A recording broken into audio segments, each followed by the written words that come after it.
Junior, bienvenido. Y si quieren, bienvenida, doctora Claudia. Si quieren, damos inicio con la presentación. Gracias. Gracias, doctora, también. Muchas gracias, doctora Junuen, Eva Fernández, doctora Claudia, a todos los asistentes, a todos los participantes. Muchas gracias por la presentación. Yo quiero entonces iniciar con una apuesta y es esbozando unos elementos para una teoría, para una teoría de la ética de la contingencia, teniendo en cuenta que eh, el tema que nos convoca es el derecho a morir dignamente y por supuesto la tensión que se genera entre ese derecho a morir dignamente con el otro derecho también de igual categoría que es el derecho a vivir dignamente, por supuesto. Hay entonces una tensión que se genera y las posturas que se pueden tomar al respecto son posturas éticas, son posturas que devienen de concepciones de qué es lo bueno, de qué es lo malo, de qué es lo conveniente o inconveniente para el ser humano. Y siempre he planteado yo que el ser humano es un individuo que está ubicado en el espacio y en el tiempo. Los seres humanos no somos entes que flotamos en el aire, no somos personas eh, arrojados en una nada, flotando simplemente en el espacio, sino que somos hijos de un espacio y de una época determinada.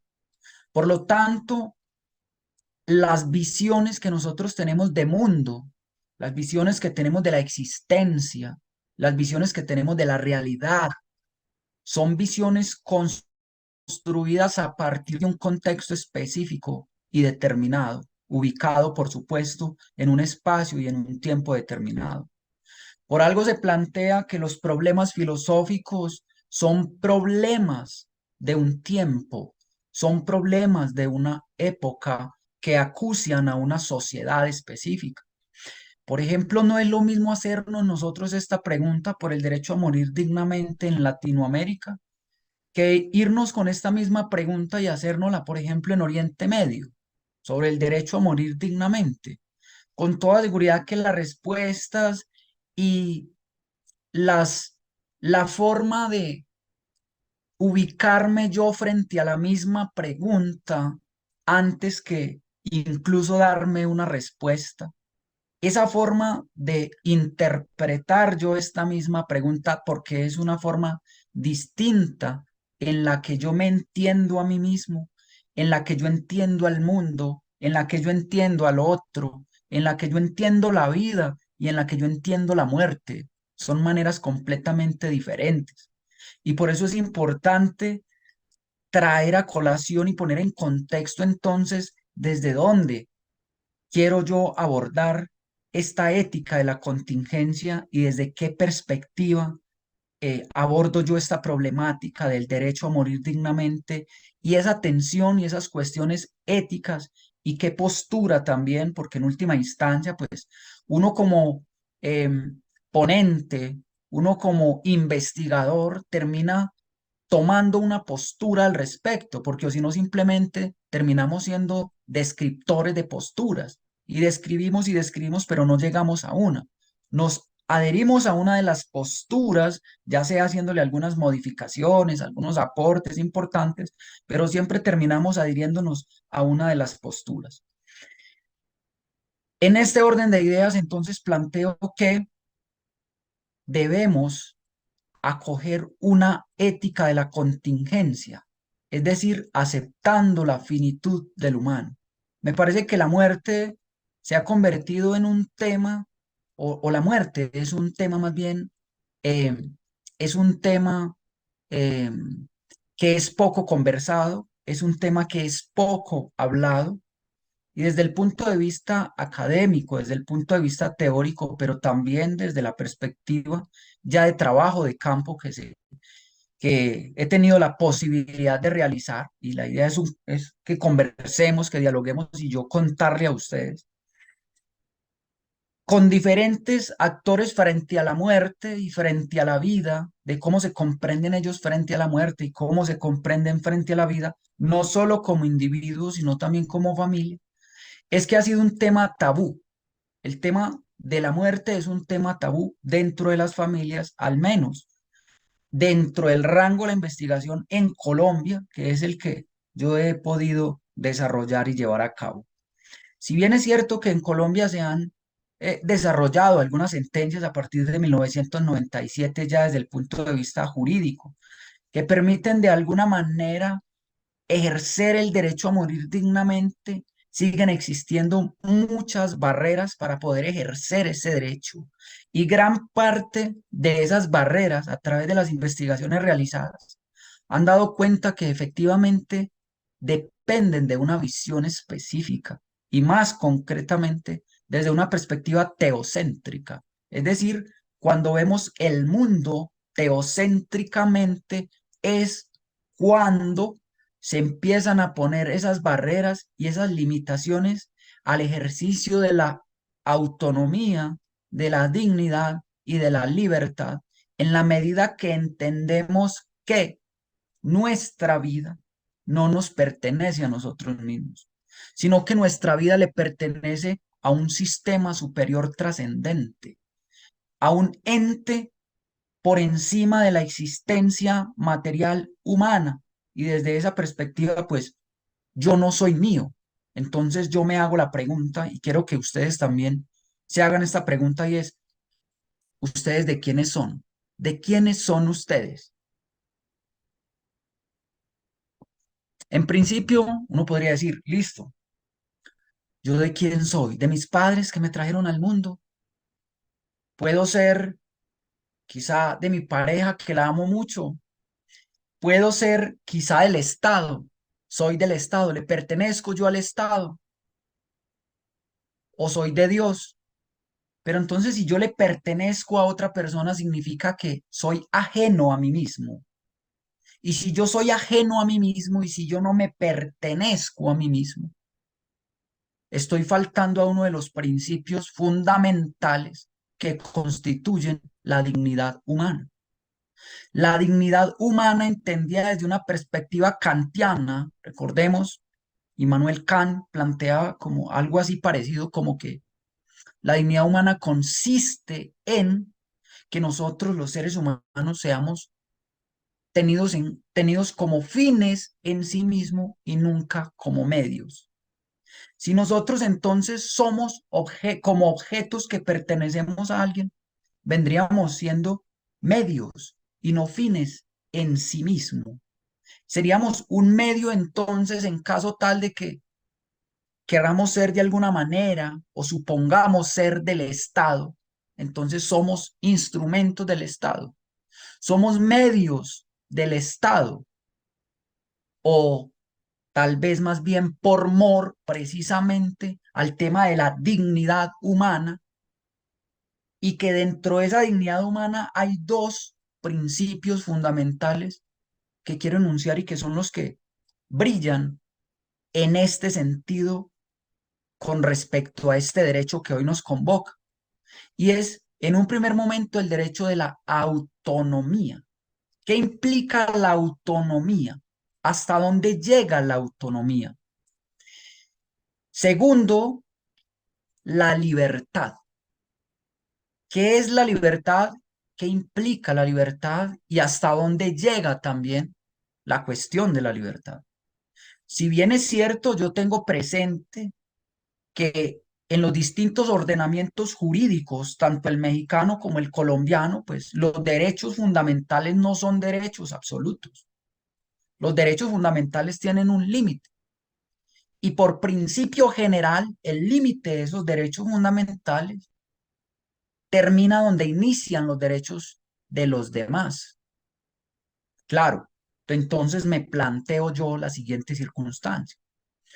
Cuando yo ejerzo el derecho a morir dignamente mediante la autonomía y la libertad que me confiere el hecho de yo ser humano, porque eso no me lo confiere a mí el Estado, eso no me lo confiere a mí el ordenamiento jurídico, porque se plantea que es un derecho inherente a la persona, inherente al ser humano, es un derecho humano y en consecuencia se plantea también, hay tesis que plantean que el derecho a morir dignamente, y en Colombia lo entendemos así, el derecho a morir dignamente es un derecho humano emergente, es un derecho humano el derecho a morir dignamente, es decir, que no depende de un reconocimiento del ordenamiento jurídico desde el punto de vista positivo, desde una norma estricta, positivizada y escrita en un código concreto, sino que se entiende desde la misma lectura constitucional que se le da a este derecho bajo el entendido de el Estado constitucional contemporáneo. Este es otro cuento también. La cuestión entonces es, listo, bajo este entendido de la dignidad humana, entendiendo que yo no le puedo pertenecer a nadie y que yo no soy de nadie, sino que yo soy mío y que yo tengo que ser mío y por lo tanto tener la autonomía y la libertad, y que esta autonomía y esta libertad son derechos fundamentales. Acá en Colombia son derechos fundamentales plasmados en nuestra Constitución, es decir, que los podemos tutelar. En México no se dice tutelar, sino que se buscar que se amparen esos derechos. Acá le llamamos tutelar esos derechos, proteger esos derechos. Entonces,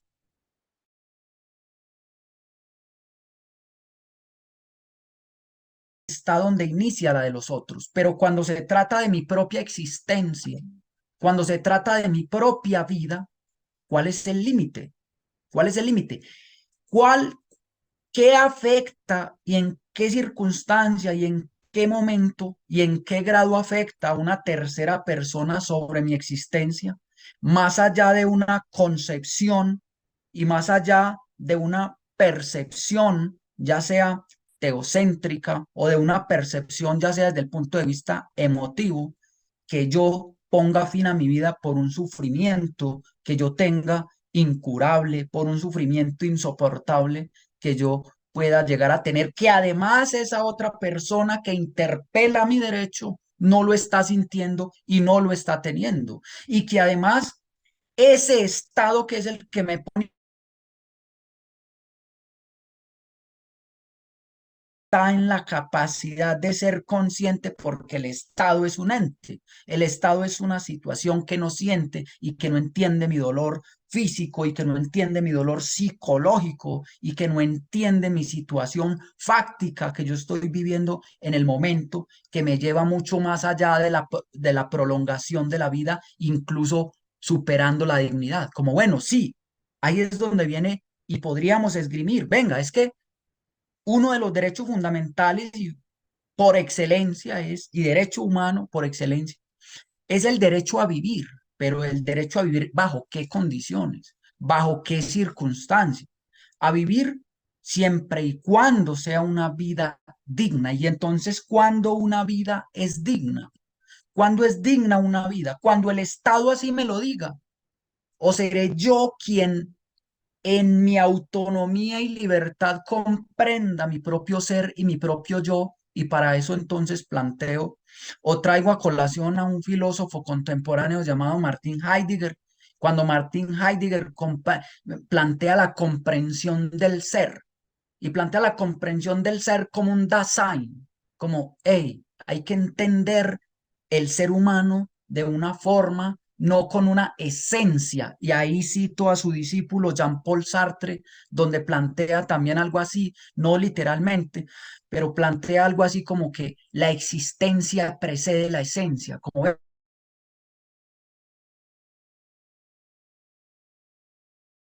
ser sea un ser y no otra cosa, bajo la lógica y bajo la epistemología contemporánea, hoy ya no tiene el peso que tenía otrora.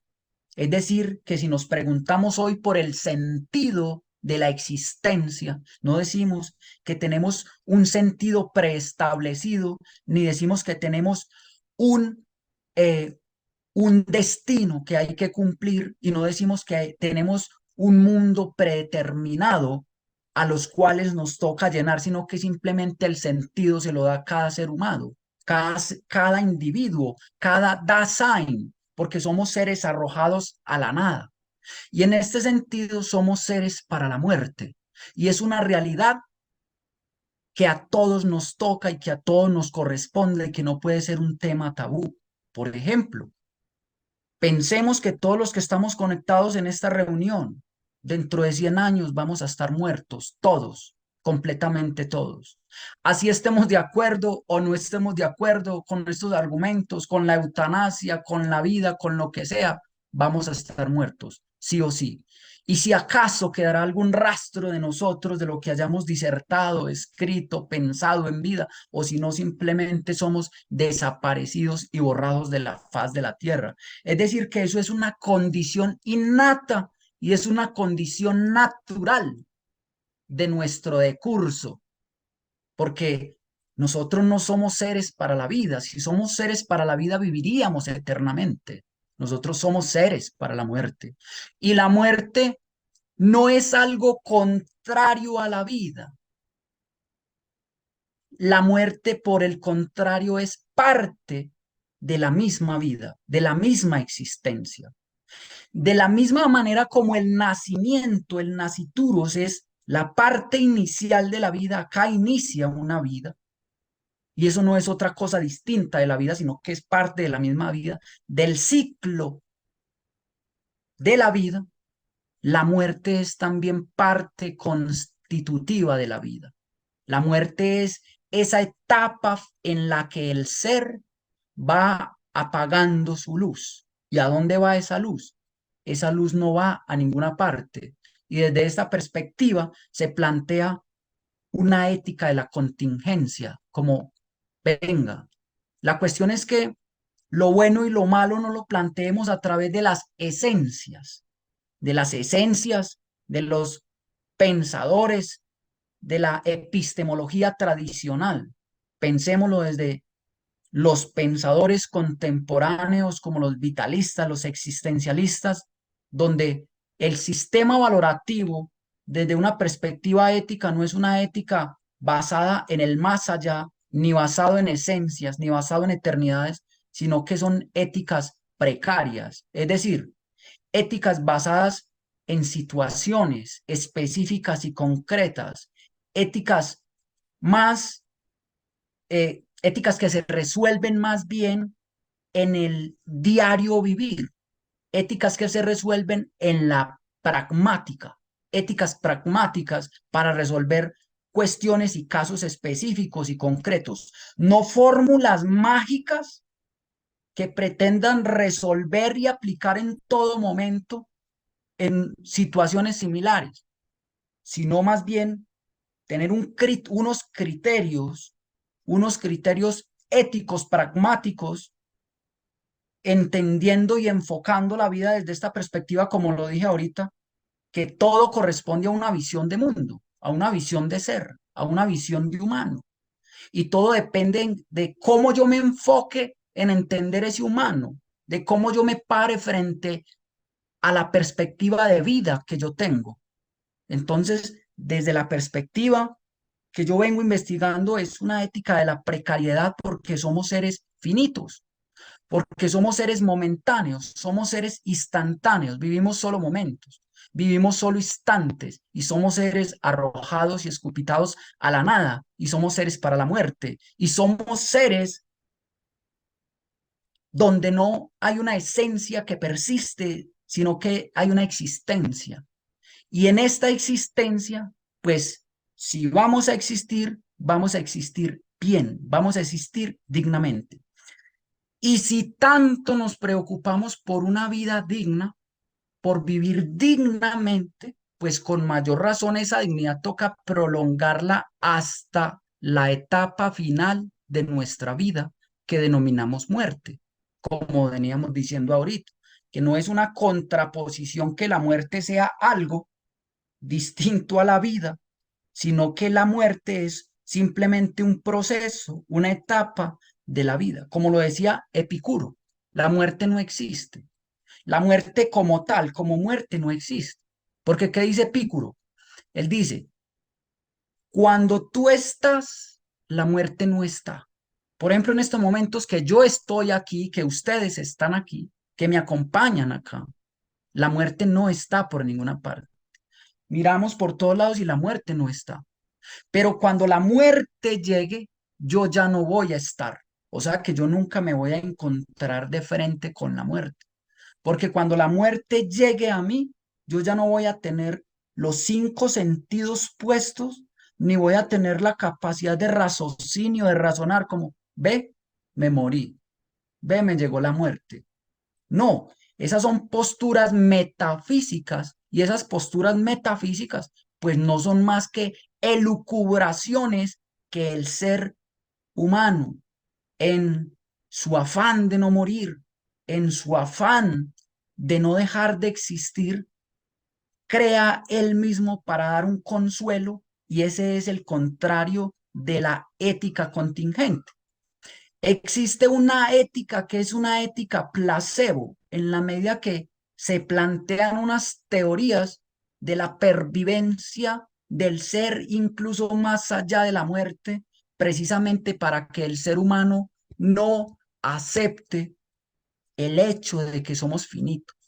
¿Por qué seguimos huyendo al hecho de que somos seres finitos?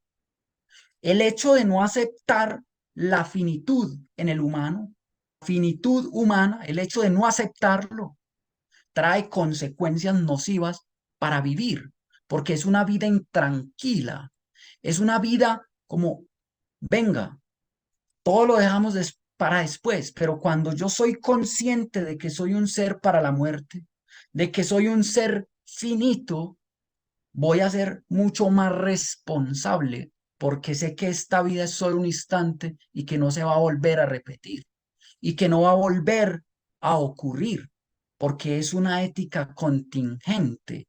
Tenemos que entender el bien o el mal para este cuerpo, para este ser, para este Dasein que se encuentra acá. Y para eso también traigo a colación a Albert Camus. Albert Camus que se hace la pregunta, venga, ¿por qué la única pregunta filosófica que vale la pena hacerse es la pregunta, ¿por qué no quitarnos la vida? La pregunta por el suicidio, aunque él mismo termina después respondiendo, no, ya estamos aquí por una extraña razón, no la conocemos, el ser humano nunca, bajo su naturaleza, no es capaz de llegar a verdades absolutas más allá de las que humanamente puede llegar a disertar. Cualquier teoría que nosotros planteemos de la vida después de la muerte y cualquier esencia no es más que simple especulación, porque no hay evidencia ni hay opiniones acreditadas epistemológicamente para decir que efectivamente se ha probado que existe vida o que existe X o Y ente o situación después del final de este cuerpo. Por lo tanto, entonces, vivamos y planteemos la vida únicamente pensando en nuestro espacio, en nuestro contexto y en nuestro ser de finitud, en nuestro ser de precariedad, de que somos seres para la muerte. Y lo planteamos entonces en estos términos, en que somos seres aquí y ahora. Y en el sentido también que en la medida que el ser se autodetermina a sí mismo para poder ser, para poder seguir siendo y para poder ser digno, pues el Estado no tiene por qué ponerme a mí limitaciones para yo ejercer ese derecho en tanto que si me limita mi forma de ser, que como lo diría eh,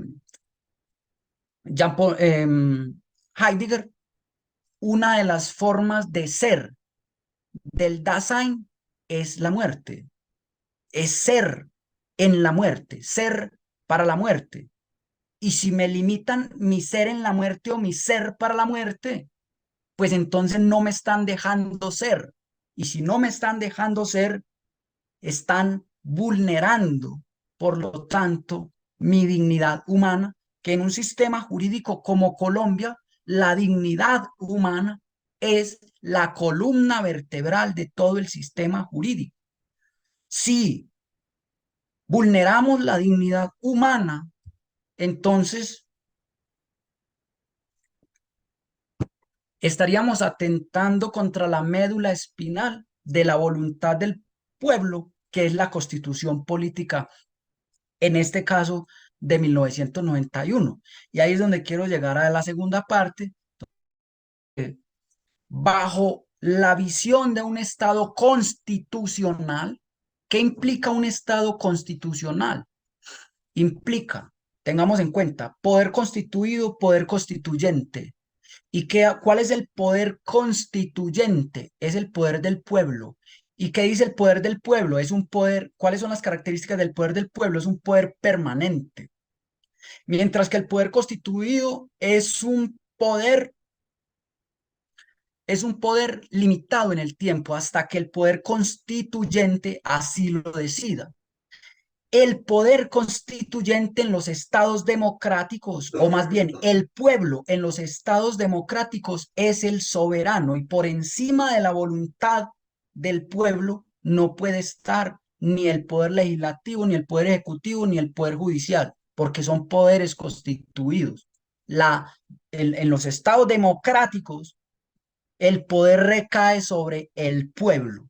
Y en este caso, en los estados constitucionales, la voluntad del pueblo la recoge nuestra Carta Magna, la Constitución Política, donde está expresada y fue expresada nuestra Constitución Política, donde se ampara el derecho como principio, como derecho y como valor, la dignidad humana. Además de eso, también tenemos como derechos fundamentales el derecho a la libertad y el derecho a la autonomía, a poder decidir por mí mismo. Entonces resulta contraproducente, resulta contradictorio que en un estado constitucional,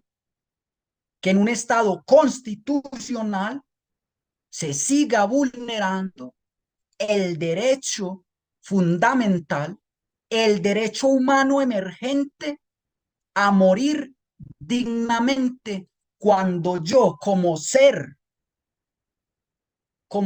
existente, como un ser para la muerte, así lo decida porque es mi voluntad y porque eso no afecta a terceras personas. En principio sería este mi primer planteamiento. Posteriormente ya ahondaremos si ustedes así lo consideran pertinente.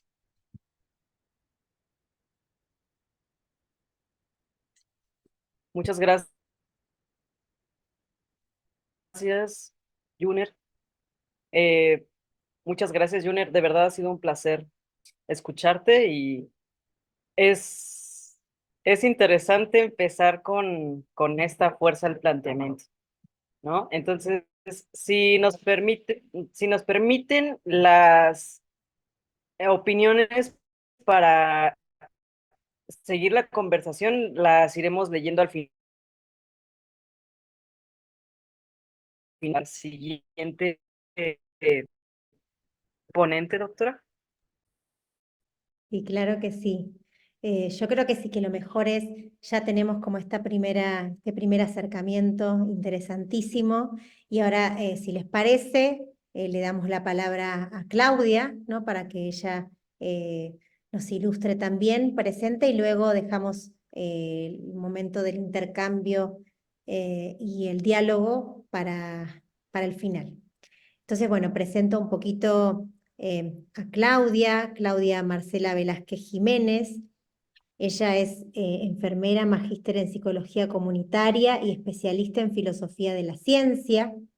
Actualmente es directora del programa Enfermería de la Universidad de Ciencias Aplicadas y Ambientales e investigadora reconocida por el Ministerio de Ciencia y Tecnología en Colombia.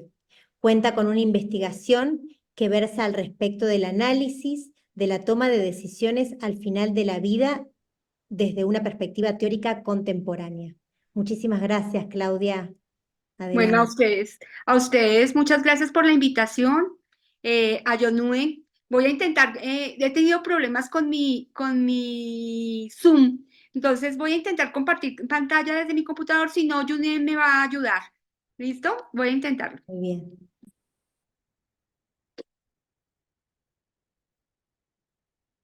No sé si ya lo están viendo. Claro que sí. A ver, mira, ¿cómo lo hago? Sí, adelante, Que me quede. adelante, con todo gusto. Listo.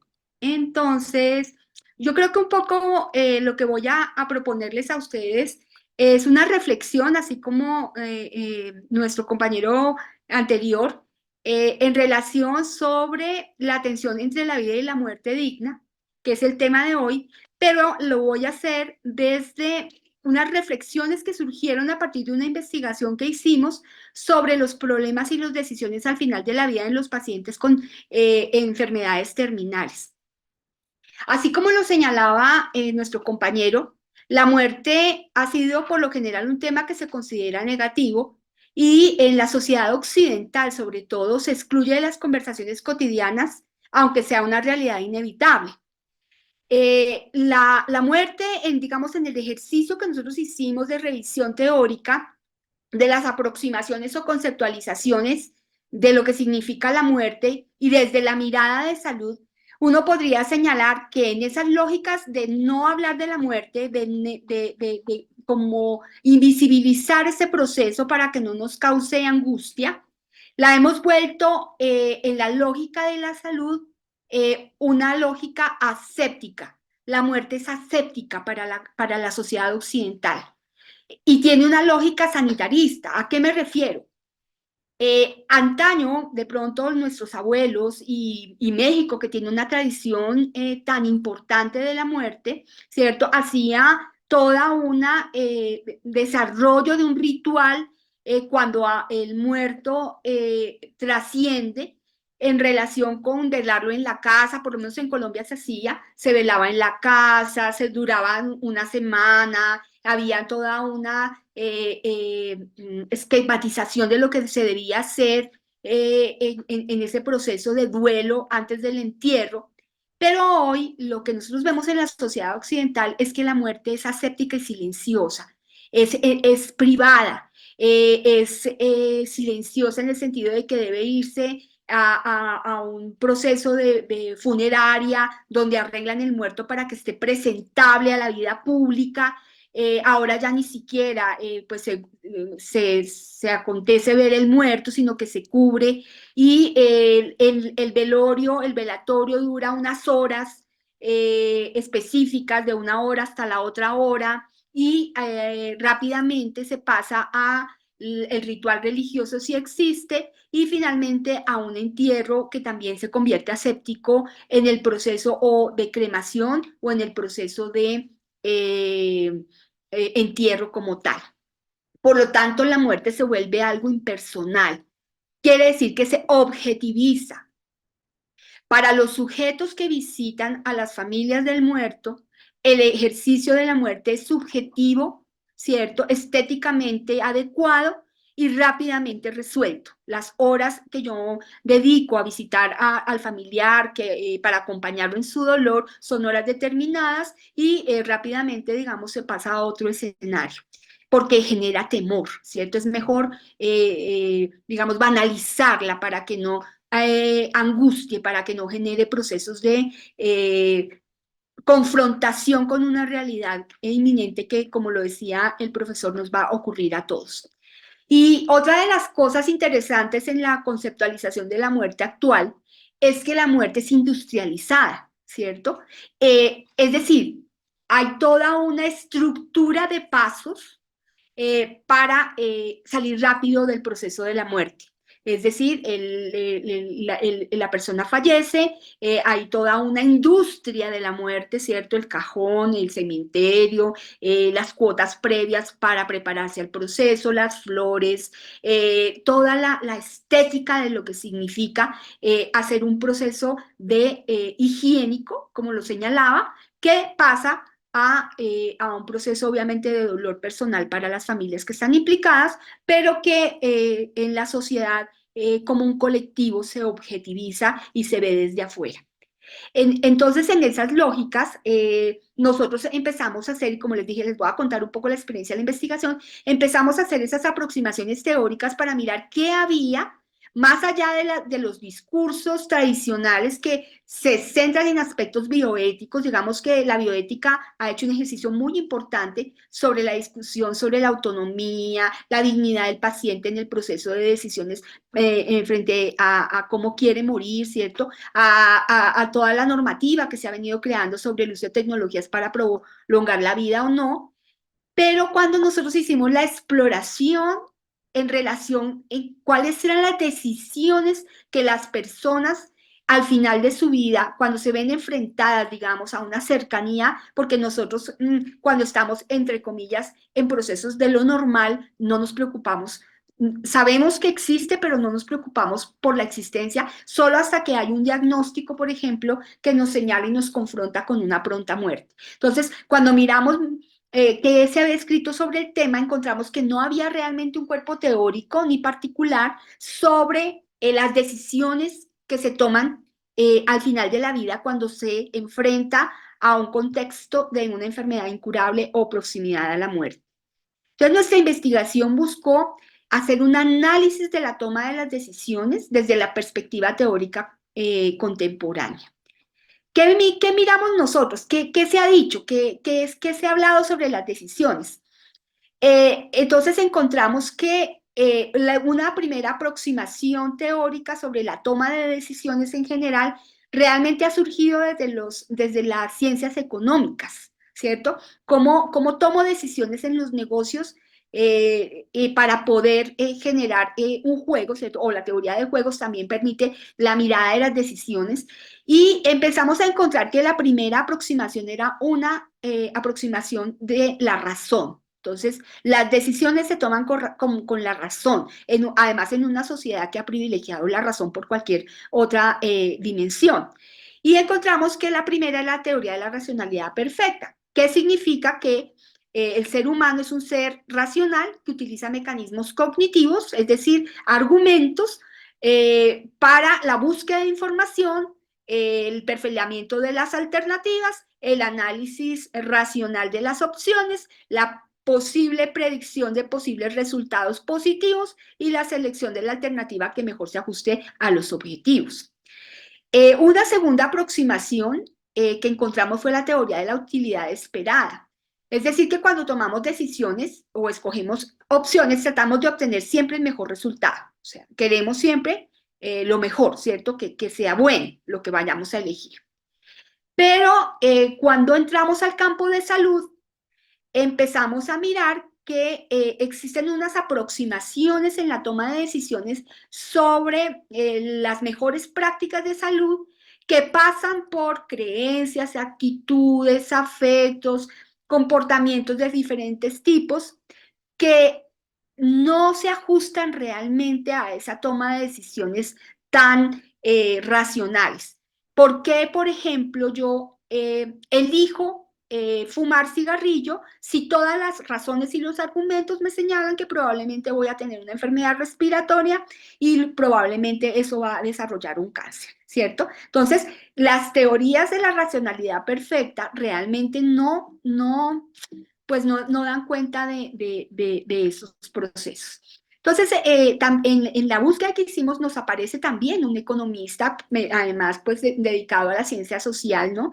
El doctor Herbert Simon, Premio Nobel de Economía, que dice, miren, realmente, seamos sinceros, como humanos nosotros tenemos una racionalidad limitada porque además no tenemos toda la información que necesitamos, o sea que es una racionalidad imperfecta. Finalmente tomamos decisiones con la información que tenemos para satisfacer la necesidad, lo cual quiere decir que lo de la teoría racional de las decisiones no es tan cierta. Casi que buscamos razones para las emociones, para justificar nuestras emociones. Las personas entonces buscan experiencias, ¿cierto?, que ratifiquen la satisfacción de sus emociones y sus necesidades. Conclusión, si yo quisiera entender las decisiones que toman los humanos, y ahorita lo vamos a ver aplicado a las decisiones de la muerte digna, ¿cierto? Que es un poco el tema. Pues seguramente no nos van a servir las teorías de las decisiones con los argumentos. Y vamos a ver por qué. Sino que vamos a necesitar las relaciones que nos proponen o la explicación que nos proponen las teorías de la complejidad. Entonces, devolvámonos un poco al proceso de la toma de decisiones en relación con los eventos de salud que nos enfrentan a los procesos de muerte. Y el primer problema que encontramos es el problema de la enfermedad y sus metáforas. Susan Sontag nos trae un libro bien interesante que nos muestra cómo las metáforas con las que explicamos las enfermedades dicen de la sociedad en la que estamos, ¿cierto? Y permiten comprender las posiciones que tomamos ante las enfermedades. Les pongo un ejemplo. Si a una persona le dan un diagnóstico de VIH positivo, por ejemplo, el problema de la metáfora señala que usted tiene una enfermedad de pena, de vergüenza, ¿cierto? Porque tiene que ver con la sexualidad. Y por tanto, hace unos años, ya no, por supuesto, porque es una enfermedad que se considera hoy crónica, nos acercaba a una muerte rápida. Entonces, en un momento determinado de la sociedad, tener VIH y la enfermedad ya del SIDA implicaba muerte rápida. Cosa diferente hacia el diagnóstico es de cáncer. Entonces, si a usted le dan un diagnóstico de cáncer, la muerte está presente, por supuesto, pero es una muerte lenta. Entonces, miren cómo la metáfora de la enfermedad, el título, ¿cierto?, que yo le pongo, va a generar unos significados, o sea, los significantes nos van a generar unos significados que nos hacen empezar a actuar, dicen también los teóricos de las comprensiones de salud y enfermedad, a actuar la enfermedad en los procesos temporales que la sociedad ha construido, ¿cierto? Y a sufrir la enfermedad por la metáfora de la enfermedad. Les pongo también el ejemplo del VIH. En 1982, antes de 1982, probablemente se murió mucha gente de SIDA, pero solo se empezó a morir de SIDA después del 82, cuando se determinó que había un virus que se llamaba VIH, que era el VIH, y que la gente se moría de eso por una cantidad de enfermedades oportunistas que llegaban. Lo que les quiero mostrar es que eso permite entonces generar una construcción cultural y social alrededor de la enfermedad que va a implicar la afectación en la toma de decisiones, ¿cierto? No es igual tener una enfermedad que yo puedo socializar a una enfermedad que no puedo socializar porque es vergonzante, ¿cierto? Y eso genera entonces una cascada de decisiones y una cascada de acciones de los actores que van a estar implicados que generan procesos de decisión específica o no frente a los caminos a seguir para mi autocuidado en los procesos de salud y enfermedad. Por supuesto, cuando se da un diagnóstico, la primera etapa es la crisis y la negación. Desde la psicología sabemos que hacemos un efecto de negación, de entender qué nos está pasando. Cuando la metáfora nos es dada, es decir, la etiqueta nos está siendo puesta frente a la enfermedad, y sobre todo enfermedades de tipo que son cercanas a la muerte o que nos confrontan con la etapa terminal de la vida, genera un proceso de desesperación, ¿cierto? Un proceso de no saber, de no entender, de yo no soy, porque a mí, del castigo, vienen todos, o sea, hay una cascada de aproximaciones de las creencias que hemos tenido. ¿Será que voy al médico o no? ¿Será que es mentira lo que me están diciendo? Y lo que sucede entonces es que empezamos una búsqueda desaforada de información porque el ser humano necesita certezas y la enfermedad es incertidumbre, sobre todo las enfermedades que nos confrontan como el cáncer, por ejemplo, ¿cierto? Y empezamos entonces a buscar quién nos diga la certeza. Si el médico no me da certeza, prefiero cambiar de médico. Yo necesito a alguien que me diga qué, ¿cierto? Y empezamos a encontrar entonces que a pesar de saber esto que estoy diciendo, los servicios de salud no están preparados para la muerte. Las personas que trabajamos en salud, que formamos recurso humano para la salud, nos hemos identificado que una de las grandes falencias es que como no nos gusta la muerte, ¿cierto? Y nos están enseñando a salvar la vida, entonces no preparamos los servicios para la muerte, que es el cotidiano y la realidad de la cual no nos podemos escapar. Sin embargo, otra cosa que por supuesto encontramos en el proceso de investigación documental es que existen muchos lineamientos y normativas, quizá en muchos de los países hay muchas normativas, y la bioética ha sido, digamos, una de las líderes en esos procesos de buscar el respeto a la autonomía de los pacientes en la toma de decisiones relacionadas con sus procedimientos. Hoy nos hacen firmar el consentimiento informado, sin embargo, si ustedes me pueden decir que no es verdad, pero probablemente a uno va a hacerle un examen de laboratorio, un examen diagnóstico, inclusive una cirugía, te hacen un consentimiento informado que realmente es firmado, no informado. Firme acá. Aquí dice título de consentimiento informado y usted, letra chiquitica, chiquitica, chiquitica, donde le dicen que la medicina hace todo lo que puede, pero no puede hacer más de lo que puede, y por lo tanto puede todo salir mal, y por favor usted firme que eso yo se lo dije, ¿cierto? Y entonces empiezan a surgir normativas, lineamientos relacionados con el consentimiento informado, el código de no reanimación, el manifiesto de las voluntades anticipadas, y empiezan en algunos países a haber legislación relacionada con esos eventos y con la posibilidad de eutanasia, de suicidio asistido, que en lo posible está, pero en lo posible no debe ser conocido.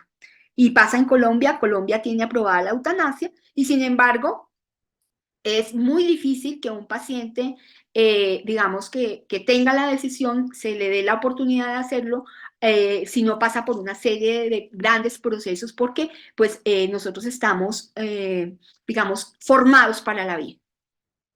En ese sentido, entonces, el trabajo, volviendo a la investigación, hicimos como todo ese panorama de esas discusiones. Nuestro trabajo entonces dijo, bueno, vamos a tratar de describir y comprender, si es posible, cuál es el proceso que se hace para las decisiones al final de la vida, bajo el supuesto, ¿cierto?, que no hay una teoría de la decisión racional tradicional, sino que hay una serie y una complejidad de eventos que son los que al final nos hacen contar o tomar las decisiones, porque ya les dije, básicamente, y esa es una de las grandes conclusiones, normalmente las decisiones se toman con las emociones y disfrazadas de razones. ¿Qué método utilizamos? Hicimos un estudio cualitativo, tratamos de hacer un análisis de la teoría fundamentada de los datos, ya les voy a mostrar cómo. Como fuentes primarias, hicimos 94 entrevistas a profundidad con 35 profesionales de salud, 27 médicos y 8 enfermeras, 44 pacientes y 15 familiares que residían en las ciudades de Bogotá y Medellín, que son grandes capitales, y que, digamos, que pertenecían sobre todo a una fundación que nos ayudó un poco en este proceso. Como fuentes secundarias, revisamos 613 archivos de 5 años de la Fundación Derecho a Morir Dignamente, que es una ONG en Colombia que apoya a las personas que se encuentran en situaciones difíciles al final de la vida y quienes buscan apoyarlas en la toma de sus decisiones. Y cómo hicimos, digamos, las entrevistas, pues realmente lo hicimos por bola de nieve, a excepción de 30 pacientes que estaban hospitalizados en una institución, que como cosa rara nos permitió entrevistar a los pacientes y ellos aceptaron. Todas las entrevistas fueron realizadas por los investigadores, grabadas y transcritas, y utilizamos el programa de Trasti como apoyo para el manejo de los datos discursivos. Aquí pasa una cosa bien interesante, como ustedes van a ver.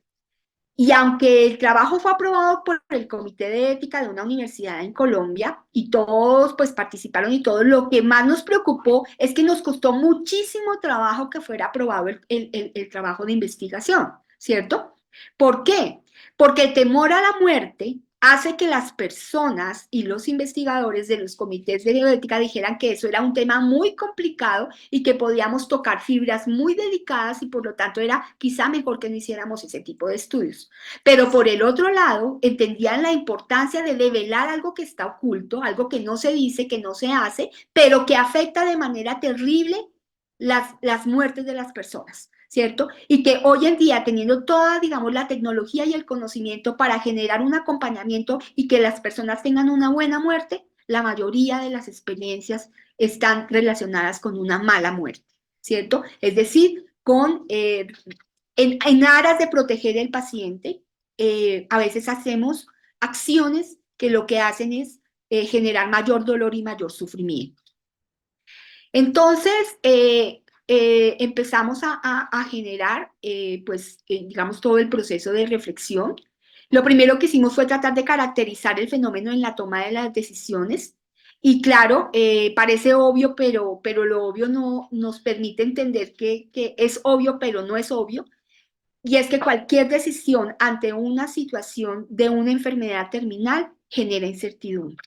Uno quiere certidumbres, uno quiere que le digan que todo va a salir bien, uno quiere que le digan que el paciente no se va a morir, a uno no quiere que le digan que su diagnóstico va a generar posibilidades cercanas a la muerte.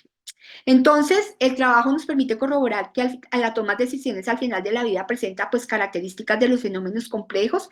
Recordemos que los fenómenos complejos lo que nos proponen son unos fenómenos que tienen diferentes niveles en una red de relaciones, ¿cierto? Donde pudiéramos establecer unos nodos y unos flujos de información que en diferentes niveles se comunican entre sí para generar el fenómeno y poder proponer diferentes matices del mismo, ¿no? Es decir, que cada alternativa que se presenta al paciente que entra en una etapa incurable de su enfermedad va a tener muchos matices, lo que hace que se conformen numerosas combinaciones posibles y por lo tanto diversos resultados. ¿Qué quiero decir con esto? Cuando a un paciente le dan su diagnóstico, el paciente va a buscar información. Y esa información lo puede llevar por múltiples caminos. La información que le da el oncólogo, la información que le da a su vecino que tuvo el mismo problema aparentemente, la información que le da a su sacerdote, la información que le da a su gurú, ¿cierto? La información que él busca en la farmacia, la información que le dicen las corrientes naturistas. Es decir, empezamos a buscar cualquiera que me dé un argumento que satisfaga mi necesidad de mejoría. ¿Va a ser suficiente para la persona? Porque vaya, usted tómese el polvito de no sé qué, que es muy bueno, usted se lo toma, vaya donde tal persona que le haga un masaje, usted se lo hace, vaya, rece 50 misas porque eso le va a servir y seguramente Dios le va a hacer el milagro, usted va y las hace, y además vaya donde el oncólogo para que le haga la quimio o la radio. Entonces miren cómo hablar de toma de decisiones frente a una enfermedad terminal es hablar de múltiples fenómenos que se interconectan entre sí. Entonces aquí vemos que el fenómeno de la toma de decisiones al final de la vida de una persona no es de una persona, ¿cierto? Un poco lo que nos hablaba el profesor antes, sino que todo el discurso de la autonomía se acaba cuando el paciente tiene que tomar decisiones sobre sí mismo.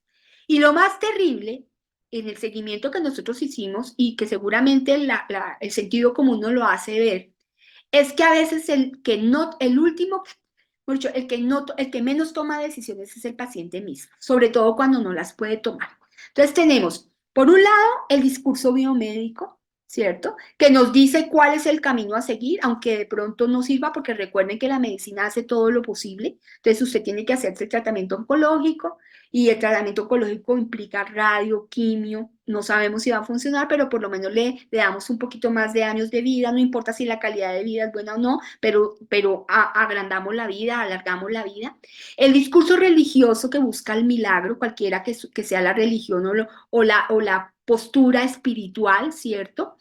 Y al final de cuentas, la angustia del paciente, pero la negación de la muerte, ¿cierto?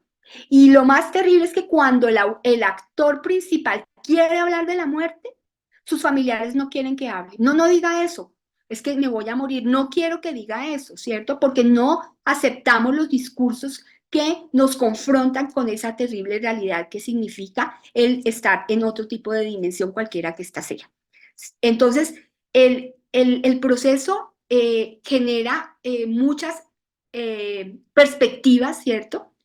Y nos hace aferrarnos a cualquier discurso que me permita una acción frente a la ilusión de mantener la vida. Pero llega un momento donde la persona en su sufrimiento genera una decisión en la que a veces no se le puede ayudar porque las creencias y las costumbres no permiten que ese tránsito sea adecuado para que haya una buena muerte, ¿cierto? Entonces, el dolor la angustia hace que las personas generen realmente un sufrimiento para todos, para la familia, para el médico, para todos los actores que no aceptan esos procesos. Entonces, lo que podríamos decir de lo que nos arroja la investigación es que la atención de pacientes en fase avanzada de enfermedad sigue siendo deficiente, que no hay adecuada preparación ni profesional ni social, aunque existan grupos de cuidado paliativo, aunque hayamos mejorado sobre los medicamentos para el manejo del dolor, pero todavía no hemos llegado, digamos, a un nivel donde realmente se hagan unos procesos y procedimientos adecuados. Las familias, lo más terrible es que la medicina llega hasta cierto punto y ya dice no puedo hacer nada más, llévese su paciente para su casa. Y en ese sentido, entonces, la familia queda abandonada frente a un cuidado para el cual no está preparado, ¿cierto? Para un sufrimiento con un paciente que está en cama lleno de escaras, que pide que por favor le hagan algo para que se le quite ese dolor y realmente, digamos que se ha avanzado, yo no digo que no, hoy existen hospice, hoy existen una cantidad de, digamos, de instituciones que acompañan los procesos, pero realmente sigue siendo muy, muy deficiente. Y normalmente la angustia, y lo vamos a ver en los discursos de los profesionales, porque no se muera el paciente, hace que a veces se hagan intervenciones que no representan mayor beneficio, pero calman la conciencia de aquel que está haciendo el procedimiento y que realmente genera costos de vida y costos financieros que no deberían, pues digamos, ser, ¿no? Acá algunos discursos, muy pocos de los muchos que tuvimos, pero es interesante leerlo. Yo pienso que el único que decide frente a las acciones a seguir en un caso terminal debe ser el paciente, nos dice un médico. Pero uno trata de darle todo lo necesario para que tenga un día más de vida. No es fácil respetar la decisión de un paciente cuando se niega a muchas cosas. Para el personal sanitario, aceptar que ya no puede hacer nada más es impensable. Siempre tiene que hacer algo, ¿cierto? No es fácil respetar la decisión, quiere decir que a veces, aunque yo tenga una decisión de que no haya reanimación, los médicos reaniman el paciente. Un médico nos decía, sí, chévere, chévere lo que firmó el paciente, pero en mi turno no se me va a morir. En el mío no, que se le muera en el otro, pero en el mío no. Yo no sabía nada de eso de cuidado de paliativo. Si hubiera sabido, mi padre no hubiera muerto con tanto sufrimiento y tanto dolor. Los médicos no nos dijeron nada. Muchas veces les mandan a los pacientes en las lógicas de cuidado paliativo, por ejemplo, medicamentos como la morfina. Les enseñan a las familias a poner la morfina, pero la familia no quiere ver a su paciente dormido. Entonces, por ejemplo, nosotros en el proceso encontramos que los familiares no le ponían toda la dosis que necesitaba para verlo despierto, a pesar de que estuviera con dolor. Entonces, imagínense, o sea, por hacerle bien a mi conciencia, yo hago prácticas que permiten mayor sufrimiento, porque no estamos preparados para estas cosas, ¿no? Aunque aparentemente la toma de decisiones es un fenómeno mental de una persona y el paciente es quien decide, el médico también decide, el cónyuge también decide y realmente el paciente al final es el que menos decide, ¿no?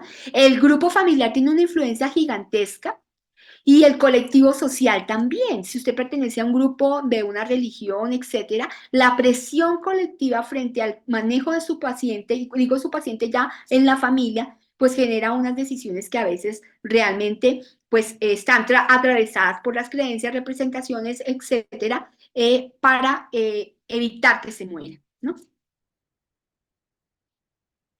La comprensión de la complejidad implica red. Y los nodos mueven las redes de decisiones. Puede ser que yo haya decidido ciertas cosas, o la familia haya decidido ciertas cosas y el médico les haya recomendado ciertas cosas, pero realmente suceden tantas cosas, sobre todo cuando hay una sensación de angustia, de dolor, que cada rato se cambian las decisiones. Esa es otra cosa. O sea, yo puedo hoy decidir no hacerme, digamos, no querer la eutanasia y mañana la quiero y la suplico, pero cuando me pasa el dolor yo ya no quiero hablar nuevamente de la eutanasia. Es decir, que no hay decisiones únicas, ¿no? Y lo que encontramos entonces en el análisis que hicimos es que uno pudiera hablar entonces de una red de relaciones en las decisiones. Uno es la red de las creencias, ¿no? Entonces las creencias afectan. Si yo soy católico, apostólico y romano, pues no voy a permitir pensar siquiera en la eutanasia porque eso es un delito, ¿cierto? Eso se asocia con una mala práctica que me puede llevar al infierno, ¿no? Unas redes emocionales que fluyen y suben y bajan. Si hoy me siento bien, entonces hoy quiero la vida. Si hoy me siento con dolor, entonces por favor hágame algo, máteme, lléveme, hágame algo, ¿cierto? Y así hay una serie de movimientos en esas decisiones. Hay unas redes biológicas contra las cuales no se puede luchar porque es el mismo proceso de la enfermedad, ¿no? Internamente hay una red neuronal, una red de células que se están interactuando entre sí frente a un sistema que en la lógica de complejidad trata de vivir siempre, pero que al final colapsa y se muere. Unas redes sociales que interactúan de manera muy fuerte frente a las decisiones, pero que casi siempre van cortando sus nodos hasta que la familia queda prácticamente sola con su paciente. Unas redes normativas e institucionales que tienen normas para una buena muerte, pero que no se aplican por desconocimiento o por las creencias, las emociones y las redes sociales. Y unas redes de servicios que están pero no están, que se dicen pero que no son, que se exigen, pero que al final de cuentas, por el temor a la muerte de la misma sistema de salud, no atiende realmente el paciente. Entonces, como conclusiones, en la mayoría de las personas, independientemente de si son pacientes, familiares o personal de salud, utilizan predominantemente método intuitivo en la toma de sus decisiones, basándose en rutas de pensamiento cortos. Quiere decir lo que me satisfaga en ese momento, ¿cierto? Mi necesidad de manejo del dolor, de la angustia, etcétera. Y eso pues tranquiliza porque me permite no aferrarme a ningún argumento como tal y poder cambiar en la toma de decisiones. Y en la parte de salud, aunque se advierte un discurso de respeto por las elecciones del paciente, hay unas jerarquías instituidas e imaginadas que son construidas por el poder del conocimiento, el poder de la autoridad o la fuerza de las representaciones sociales. La jerarquía médica es predominante, ¿cierto? El discurso biomédico se instaura en el ejercicio sobre el individuo y el colectivo y pues hace que haya unos comportamientos de toma de decisiones del médico sobre el paciente, ¿no?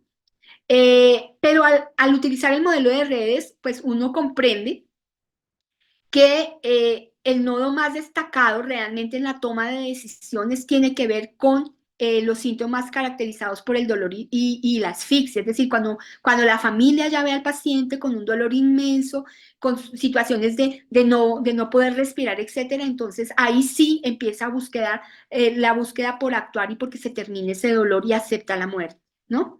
Ya voy a acabar con esto, y es que, pues obviamente el sistema de creencias pues ya lo reitero, ¿no? No se debe hablar de la muerte porque trae pensamientos negativos, la vida es sagrada, la creencia de los médicos es salvar siempre las vidas, cuando hay un paciente terminal pues ya no hay nada que hacer, entonces por eso váyase para su casa porque la medicina no puede trabajar y pues debe ser aséptico todo, no debo estar muy pendiente pues del paciente.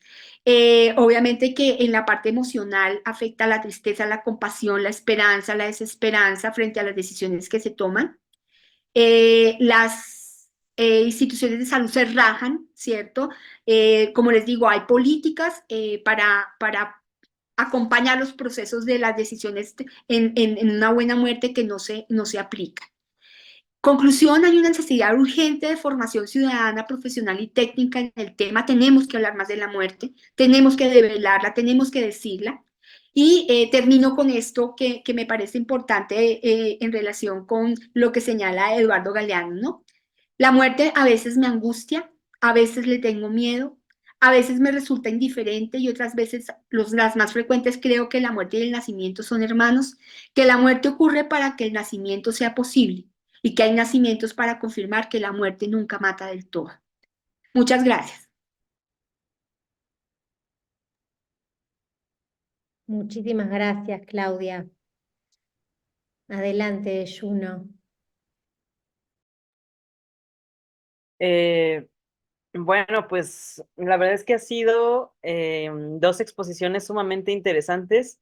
Les pido una disculpa de antemano porque ahorita he tenido problemas con mi conexión, entonces nada más voy a utilizar el micrófono, pero quisiera invitar a nuestra audiencia y evidentemente a nuestros invitados, a nuestra invitada también, a nuestra ponente y a nuestro ponente a si alguien en principio desea abrir el micrófono para iniciar la conversación con alguna pregunta o comentario.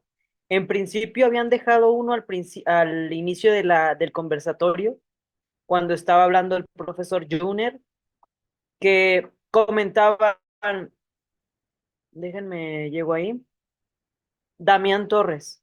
Decía, es verdad, quizá porque no sabemos vivir y para escapar de la realidad nos planteamos un pensamiento mágico, como ser infinitamente joven, y eso se refleja en la fuente de la juventud eterna, o la influencia de los animes japoneses como Dragon Ball, en la cual al dragón Shenlong podías pedirle que reviviera a tu amigo o familiar o conjunto de personas, pero la realidad dice otra cosa. Tan es así que Akira Toriyama falleció.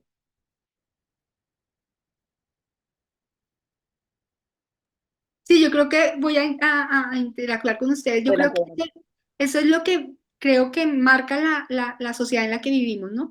Nuestro afán por la juventud eh, y por la estética del espectáculo, pues obviamente demostrarnos jóvenes e invencibles frente a una realidad que nos angustia eh, y que no sabemos afrontar, ¿cierto? Que es la muerte. Y por eso creo que usamos todos estos mecanismos de defensa para protegernos de una situación que pues evidentemente no podemos dejar de percibir y de afrontar. Por fortuna, cuando estemos muertos no nos daremos cuenta, eso creemos, ¿no? Entonces, esas son las angustias de la vida. No sé si coincida, doctor Juner. Efectivamente coincido con ello, es una sociedad de las formas por encima de la materia y desde esa perspectiva pues siempre estamos, como lo había planteado anteriormente, bajo una ética del placebo, una ética donde lo que importa es lo que a mí me conviene. Tanto que incluso hoy en algunas clases, por ejemplo, eh, que yo doy sobre el teocentrismo, me planteo sobre la existencia de algún Dios y veo que hoy la tendencia contemporánea es que ya cada uno crea su propio Dios, porque yo digo, "Ah, yo sí creo en Dios, pero no es el Dios católico. Yo sí creo en Dios, pero no es el Dios X. No, yo tengo mi propio Dios. O sea que yo creo mi propio Dios a mi propia conveniencia. Es decir, a lo que a mí me guste, a lo que a mí me agrade, a lo que yo pueda hacer. Un Dios que me permita a mí hacer lo que yo quiera y que pueda yo estar tranquilo. Entonces siempre estoy pensando desde una perspectiva muy egoísta, como, hey, pienso yo, y tiene que ver esto con lo que planteaba también la Claudia. doctora María Camila, donde ella, No, no, Claudia, perdón, Claudia, sí, estoy usando Claudia. el de mi hija, lo siento, estoy usando el de mi hija. Ah, bueno, está Claudia. bien, doctora. Entonces, lo que ella plantea ahorita, nosotros resultamos siempre pensando como, venga, que él no se muera, que él no se duerma, que él no sé qué, pero pensando en mí, pensando en mí, pero no pienso en él. Y lo que usted dice es completamente cierto. Derecho a morir dignamente, en últimas, el que menos decide es esta persona, pero es ese egoísmo también de la sociedad como, venga, es que tenemos que imponer una visión se la imponemos a usted. Usted tiene que actuar de conformidad como nosotros vemos la vida, de conformidad como nosotros entendemos el cuerpo.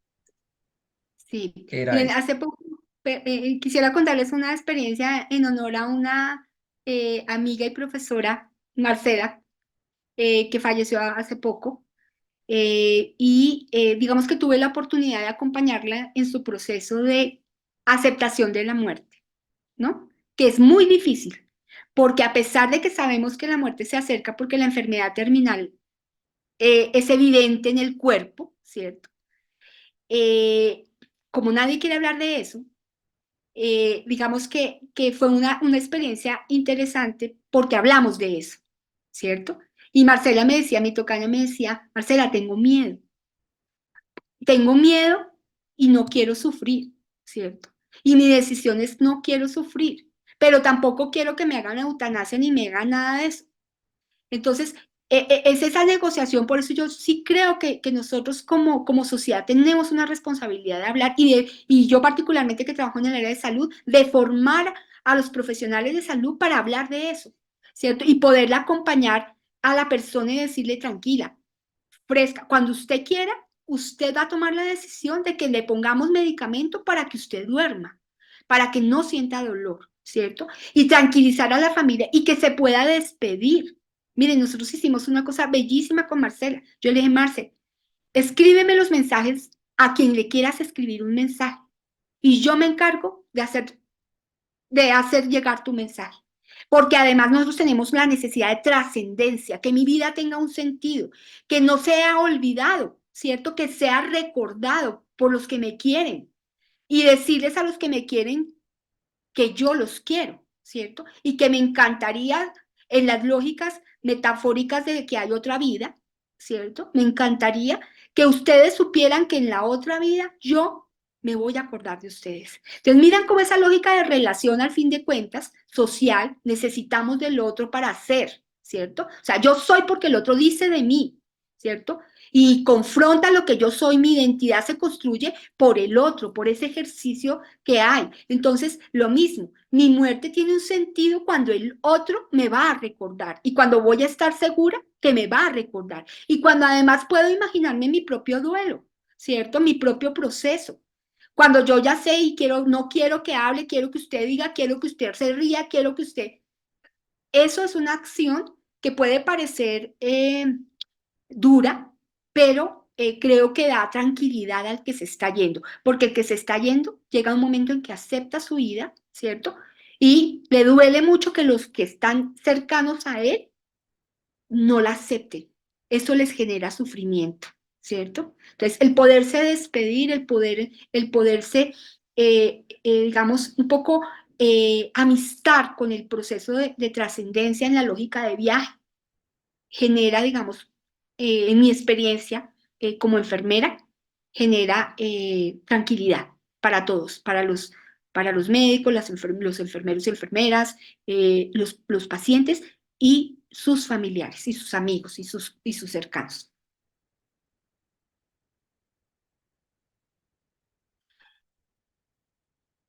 Muchas gracias a ambos. Gracias por compartir la experiencia, doctora Claudia. Y sí, qué importante ver desde, muy curioso, pues ver que se construye ética desde esta reflexión de la finitud. Entonces, voy a leer a continuación, seguramente estarán viendo en el chat, pero se las leo para que las personas que están acompañándonos vía redes sociales también se enteran de las opiniones. En una sociedad capitalista neoliberal, la muerte significa dejar de producir y sobre todo dejar de consumir, dice Eduardo Luna. Y Nubia coincide con el doctor Juner, en donde dice que hay confusión entre lo religioso y lo espiritual, porque en el ideal posmoderno centrado en el individualismo está la idea de concebir a sus deidades desde los referentes subjetivos, ideología, apetencias, etcétera. Hilda Hernández también nos comparte: gracias, doctora Claudia, una estupenda investigación y excelente exposición. Esa evidencia práctica de la complejidad en el no abordaje de la muerte desde los diferentes niveles y tipos de nodos. Como lo comentó, hay tantos actores involucrados en el estado de un enfermo terminal y el mismo individuo nunca se ha planteado la muerte. Y en ese sentido, me parece que la ética de una muerte digna está aún muy, muy lejos de poderse abordar como sociedad y menos como individuo. Araceli también comenta: me parece que hablar de la muerte durante el proceso mismo es honrar el camino de quien está a punto de trascender, que creo que coincide con lo último que dijo usted, doctora. Sí, sí. Tenemos que aprender. No Ahí es fácil. quisiera yo, Dale, dale. adelante, No, no, tú. ahí quisiera yo hacer una intervención y contar una anécdota con respecto a lo que dice Eduardo Luna sobre una sociedad capitalista y neoliberal donde nosotros pensamos solamente en producir y producir. Entonces, en una charla, en un auditorio, también me hago la pregunta: venga, pensemos, ¿de quiénes son ustedes? Les hago siempre la misma pregunta. Y después les pregunto: venga, pensemos otra cosa, ¿a quién afecta si yo me muero? Entonces me responde un señor, él dice, venga, es que si todo el mundo empieza a matarse, se cae la industria de la ropa, ya no queda quien venderle ropa porque todo el mundo empieza a morirse. Es decir, más allá de la anécdota, es pensar como en lo que está diciendo Eduardo, es una sociedad capitalista que solamente piensa en términos numéricos de pérdidas y ganancias, en términos de vendedor y comprador, en términos de producir. Esa es como la lógica hoy. Como, hey, bueno, ¿cuánta producción se tiene? ¿Cuántos números? ¿Cuántas ganancias? ¿Cuántos vamos a ganar? Solamente eso importa, pero hemos mirado más allá de esos términos la humanidad, la dignidad humana que yo apelaba al principio en la exposición, la dignidad de esa persona, la autonomía y la libertad de decidir sobre su propia existencia cuando tiene ese sufrimiento tan profundo. Era esa intervención que quería yo realizar. Sí, hay una algo Gracias. en el chat, perdona que te interrumpa, que habla sobre cómo divulgar el tema de la muerte en el sentido normativo. Yo Sí, creo, nada más, ay, perdón, déjeme, no, doctora. Junil, Sí, no, perdón, no. yo hablo mucho, así es de que cállame, cállame. No, no se preocupe, no se preocupe. Es que, mire, tenemos una mano levantada en principio. No sé si quieran abrir el micrófono para después leer la pregunta que justo es para los dos ponentes, que sí me gustaría que se extendieran, pero ahí quiere abrir micrófono. Sí, hola, hola, ¿qué tal? Se me escucha bien, ¿verdad? Muchas Sí, gracias por las exposiciones, han sido muy interesantes.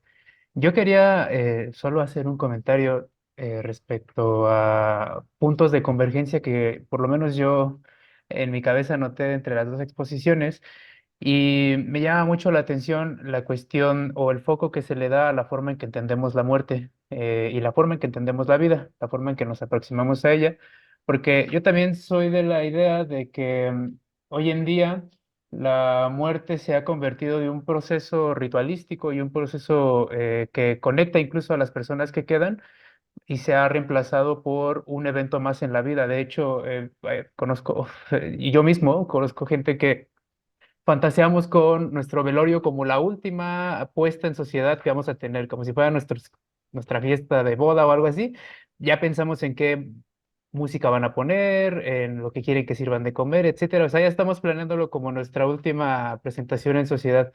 Y en ese sentido, eh, creo yo que hoy en día una de las fuerzas que más modelan a las personas es el marketing y como esta evolución, el neuromarketing.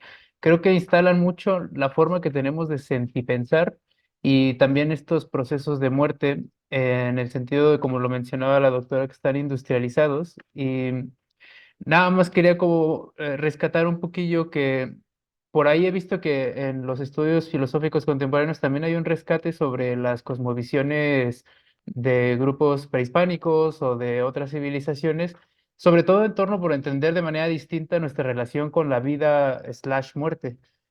Por ejemplo, cuando yo leí un librito sobre cosmología prehispánica, y desde que naces te va preparando para entenderte como parte de un ciclo natural en el que vas a seguir participando después de la muerte. Y eso te hace afrontar la muerte de una manera súper distinta.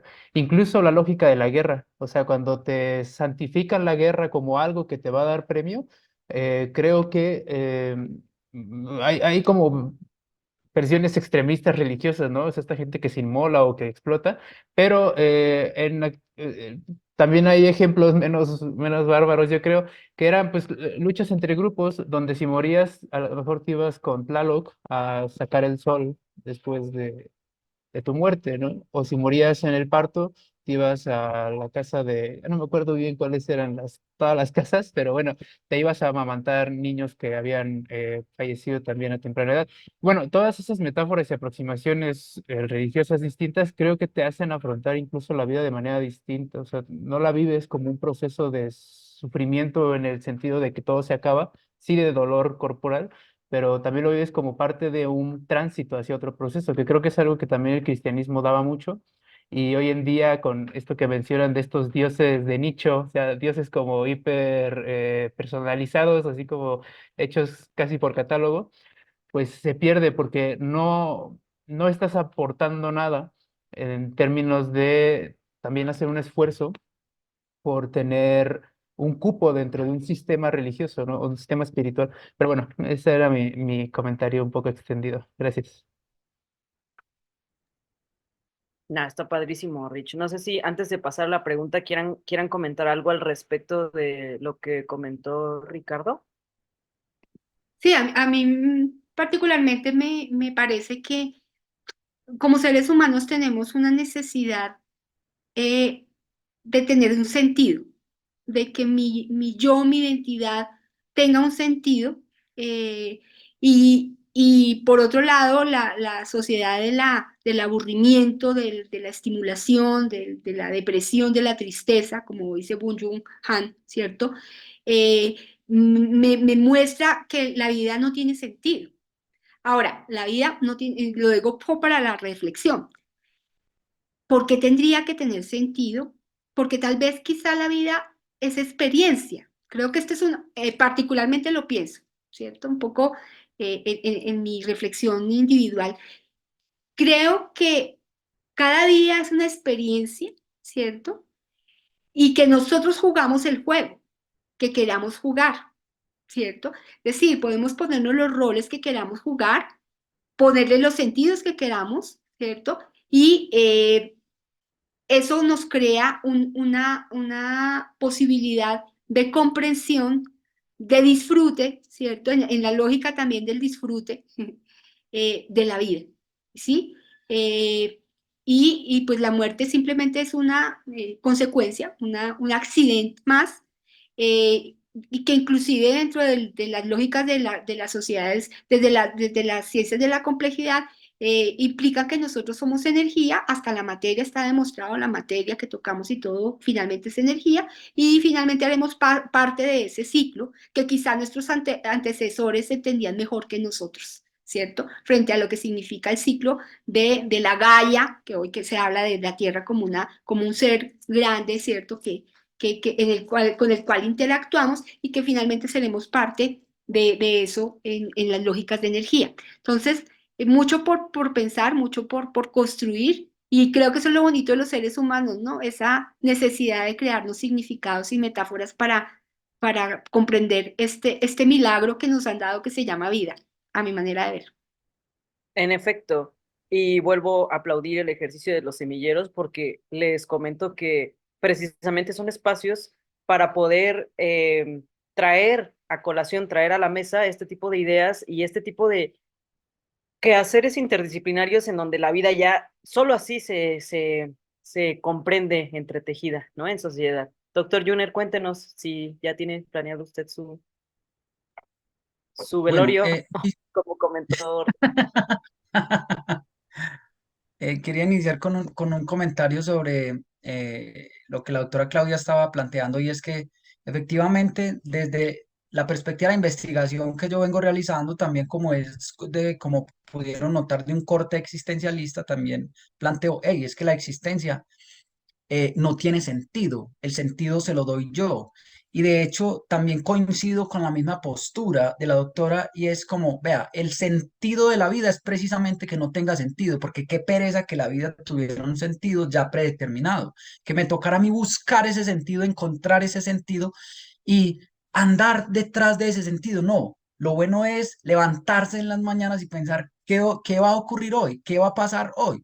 Pero tener en cuenta tanto lo bueno como lo malo, porque esa es otra de las condiciones de la contemporaneidad, y que muchas páginas de autoayuda y de situaciones también nos han conllevado a una ética como, hey, siempre hay que ser felices y hay que estar felices a costa de todo. Y lo otro no se admite la tristeza, no se admiten las demás emociones, y también lo que planteaba la doctora en su ponencia, como, hey, venga, todavía tenemos, a pesar de estar en la posmodernidad, todavía tenemos una herencia de la modernidad del racionalismo, como, hey, venga, no, es que tenemos que ser seres completamente racionales, hay que estar felices, hay que sentir vergüenza de las emociones, hay que sentir vergüenza de si me enojo, hay que sentir vergüenza si yo incluso amo, si me emociono. ¿Por qué? Si eso es la condición del humano. La condición del humano es gozar, reír, pero también es sufrir. Esa es una ética de lo contingente. A eso es lo que yo me refiero con una ética de la contingencia. La ética de la contingencia es una ética de la aceptación de la condición humana, tanto en que tenemos momentos de alegría, momentos de felicidad, pero también vamos a tener momentos y son completamente aceptables e incluso no aceptables, sino deseables, esos momentos desafortunados, porque es lo que a nosotros nos hace humanos. Es lo que a nosotros nos hace humanos. ¿Qué tal vivir siempre en un estado de felicidad completo y absoluto? Se vuelve la vida un tedio. Entonces, desde esa perspectiva, es importante aceptar, entender e incluso necesitar esos momentos de desesperanza, esos momentos de desolación, esos momentos de angustia. ¿Cómo nos ubicamos nosotros frente a la angustia? ¿Cómo nos ubicamos nosotros frente a la desesperanza?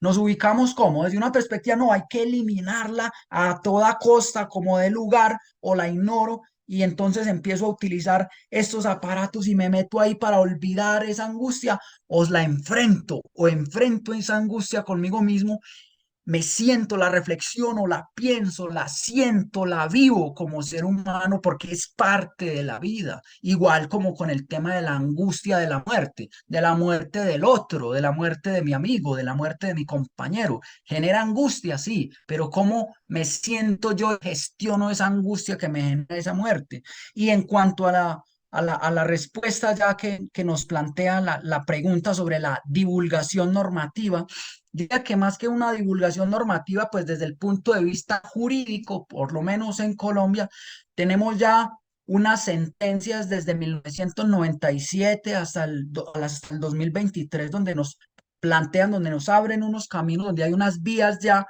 para tutelar ese derecho a morir dignamente, pero hay unas condiciones específicas y concretas las cuales se deben cumplir para poder solicitar la eutanasia. ¿Cuál es entonces la idea? Y a esto ya hago más bien referencia a otro tema que es la cultura jurídica. ¿Cómo es la cultura jurídica en nuestros distintos países que nos lleven a abordar estas temáticas constitucionales? Por ejemplo, que los niños desde las escuelas entiendan que tienen un derecho fundamental a la autonomía, que tienen un derecho fundamental a la libertad, porque aquí hay otro tema bien complejo que hay que tocar, que acá en Colombia ya se ha tocado con una sentencia en el año 2017 donde, listo, hablamos de los mayores de edad, pero los menores de edad pueden o no pueden tomar decisiones de poner fin a su propia existencia también. Ya eso está definido acá en Colombia en una sentencia del 2017. Entonces, esta cuestión es para entender que, listo, tenemos un camino, es un camino que se está iniciando, es un camino que apenas se está abriendo, es un camino que hay que seguir recorriendo y dando estos pasos. Es decir, son estos espacios enriquecedores, son estos espacios académicos donde se dan esos primeros pasos, donde se empieza a hablar en congresos, en coloquios, en semilleros, en nuestras clases, en las aulas de derecho, de psicología y de todo eso que empezamos. Para mí todo radica en el tema educativo, no tanto desde el punto de vista jurídico, pues desde el punto de vista jurídico resolvemos el litigio específico y concreto y que de pronto si es una gran personalidad, pues salen las noticias y eso hace algo de pedagogía también. Pero eso más que todo se convierte en un populismo punitivo, en algo que llama la atención en un momento y muestran los constitucionalistas hablando de un lado y muestran los otros miembros de la iglesia y no sé qué otras cosas hablando del otro lado y ahí se genera pues como el llamamiento de atención y la atención que se requiere en los medios de comunicación, pero no va más allá. La cuestión es desde el punto de vista de lo educativo con abrir más espacios, más congresos, más coloquios. Invítenos a conversar más sobre estos temas, sobre el derecho a morir dignamente. Normalicemos hablar de la muerte con nuestra propia familia. Venga, hoy vamos a hablar de la muerte, porque lo que dice la doctora es muy cierto. En mi casa, no sé, esta es la hora todavía que no se puede hablar de muerte. Yo digo, ¿cuándo será la muerte? No diga eso no se puede decir, eso no se dice, porque es precisamente esa negación a la muerte que lo lleva a uno que lleva a las familias a que no se hable en el seno de la familia de eso. Entonces la idea es que normalicemos hablar de la muerte en los espacios académicos, en los espacios familiares, en los espacios con los amigos, desde una perspectiva natural, porque es que es algo que es con natural a la humanidad misma y mucho más en yo poder decidir sobre mi propia existencia, sobre mi propio cuerpo y sobre esta ética de la contingencia. Esta sería mi intervención. Gracias, doctor. Nada más, antes de que pasemos con Vladimir, hago la lectura de la pregunta para que nos escuchen en redes y escuchamos a la doctora Claudia. Me gustaría preguntarles a ambos ponentes cómo divulgar el tema de la muerte en el sentido normativo y a partir de los profesionales de la salud. Adelante, doctora. Bueno, yo creo que hay un reto de parte de el ejercicio formativo en todas las profesiones de salud, que tiene que ver con, primero, realmente generar una formación para la comunicación asertiva. Ese es un tema que se toca todo el tiempo, o sea, no hay profesional de salud que no hable de la comunicación asertiva, pero la experiencia real es que nosotros en general no hacemos comunicación asertiva porque no sabemos cómo, ¿cierto? Entonces, yo creo que ese es uno de los retos. Debería haber unas talleres, unos laboratorios de comunicación de cómo dar las malas noticias, de cómo acompañar el proceso del duelo, de cómo no solamente objetivar, porque eso es lo que hacemos nosotros, objetivamos al sujeto y lo convertimos como en un objeto en el cual le damos una información fría, cuando lo que necesita la persona en sus procesos es cercanía. Y lo digo por experiencia propia, o sea, cuando una persona tiene una enfermedad, cualquiera que ésta sea, y siente que su doctor, doctora, enfermera, enfermero o fisioterapeuta, nutricionista, se acerca a su necesidad y se siente escuchado, se siente persona, ya hemos avanzado en el proceso. Y si eso lo extrapolamos a las situaciones que son difíciles como los diagnósticos de enfermedades catastróficas que se llaman en salud, como el cáncer, ¿cierto? O accidentes, digamos, que son terribles y que la familia necesita un momento para elaborar la lógica de lo que está pasando. Entonces, se necesita hacer ejercicios de ese tipo. Ya hoy hay muchos ejercicios de simulación y eso luego, de manera transversal, en un conocimiento de la normativa, ¿cierto? No solamente formal, de que uno sepa que la ley, que la norma, que se aprobó la eutanasia, sino realmente eso cómo implica mi ejercicio profesional y eso genera un reto para hacer, digamos, eh, ejercicios pedagógicos y didácticos sobre situaciones reales de pacientes reales, de cómo se debe afrontar esos procesos y cómo entonces yo podría, desde la norma y desde la ley, generar para una situación específica una, digamos, adaptación o un proceso de información que le dé elementos a la persona para tomar sus decisiones. Creería yo, es complicado, porque como decimos, nosotros no estamos formados para la muerte, sino para la vida, pero creo que es una exigencia y una urgencia. Claro, coincido. Y más cuando generalmente los equipos también ya son multi o inter o hasta transdisciplinarios, ¿no? En el caso de, sobre todo, por ejemplo, de los comités en donde toman las decisiones. Antes de pasar, nos quedan escasos minutos, entonces hago la lectura rapidísimo de unos comentarios antes de pasar contigo, Vladimir, permíteme un tantito. Es importante tomar en cuenta también la encarnización de la terapéutica, que lejos de curar al paciente, le prolonga la vida en condiciones penosas. Gracias, doctora Claudia. Eso es tan importante, redactar nuestra voluntad anticipada antes de enfermarnos o estar en el lecho de muerte para que con plena conciencia y sin apremio decidamos sobre cómo queremos morir o cómo queremos que se resguarde nuestra dignidad. Vladimir, si quieres, pasamos contigo. Sí, muchas gracias, Juno, y muchas gracias, maestro doctor. Entonces, aquí mi pregunta sería lo siguiente: ¿qué hacemos en el área de ciencias de la salud para la formación de recursos humanos? En mi caso, aquí están algunos de mis estudiantes de medicina que están en cuarto semestre y tenemos una situación muy particular en mi universidad acá en México, donde tenemos por un lado esta parte de que ya se está empezando a hablar de lo que son los temas de ética al final de la vida, pero también tenemos una situación donde la población en la que estamos trabajando está teniendo cierta incidencia importante de ideación suicida y de suicidio. Entonces, de una forma u otra, en todo lo que es Latinoamérica, el personalismo bioético es una de las corrientes que más pondera y por ahí plantea que pues hay una dicotomía de, como sea, los gobiernos, por un lado, promueven la prevención del suicidio y por otro lado promueven esta parte de lo que es la voluntad anticipada, la eutanasia, etcétera.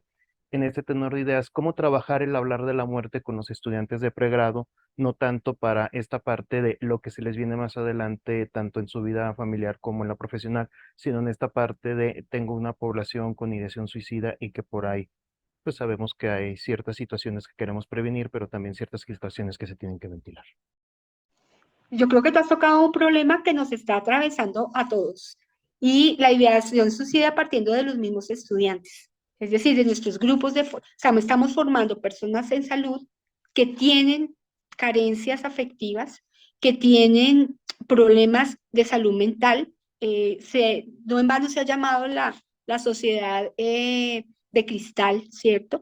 Que todo afecta, todo se siente profundamente y hace que la vida no tenga sentido. Yo creo que nosotros tenemos, insisto, que trabajar mucho en la comunicación y sobre todo en la medicina.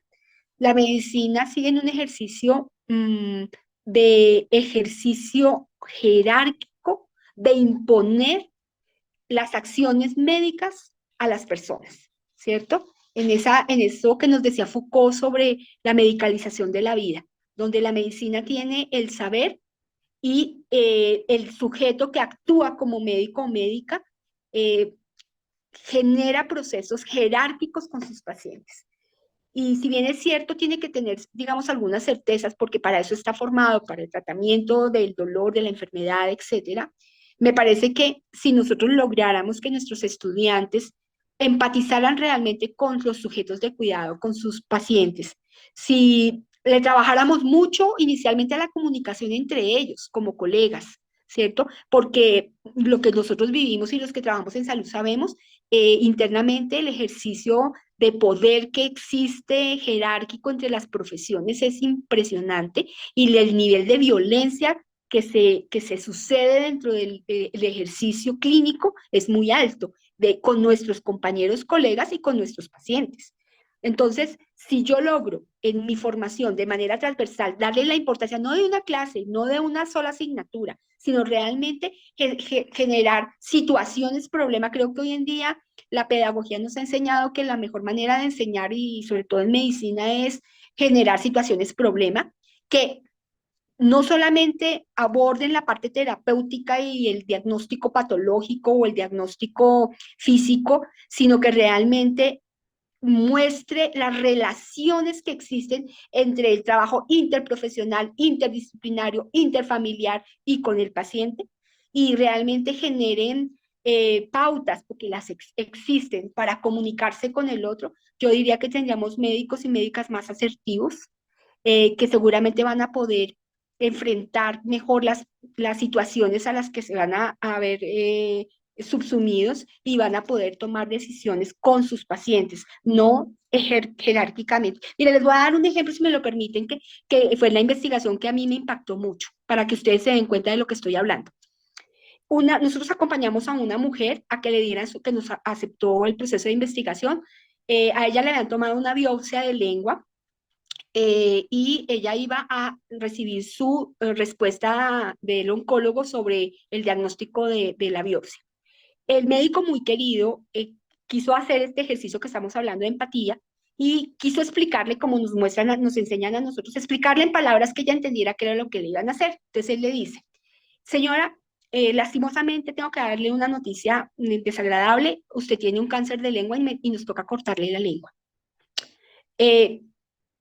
La señora, él no sabía que la señora era una líder comunitaria que vive de su lengua, vive de lo que habla. Ella le dice, no, doctor, ¿cómo me va a cortar la lengua?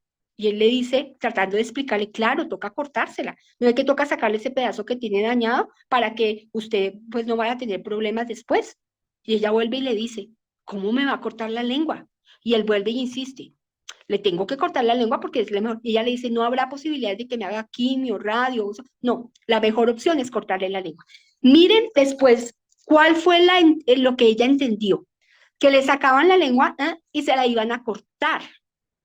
Lo que él le quería explicar es que el pedacito que tenía con la parte, digamos, que le tenía que resecar, era un pedacito de la lengua. Los dos estaban en un monólogo, no en un diálogo. Ni él comprendía lo que ella decía, ni ella comprendía lo que el oncólogo le decía. Por fortuna, digamos, consulta logramos explicarle a la señora, y la señora en trauma absoluto, ¿no? Que pues que no le iban a quitar toda la lengua realmente, sino que solamente le iban a quitar un pedazo y hacerle el tratamiento. ¿A qué voy? Él quiso ser empático, pero no era dialógico, solamente fue monológico. Él echó su discurso, ella echó su discurso y él no la escuchó, no indagó. Señora, ¿qué está entendiendo usted por cortarle la lengua? ¿Cierto? ¿Qué entendió usted de lo que yo le dije? ¿Usted sí comprendió bien mi información? Entonces, ahí voy.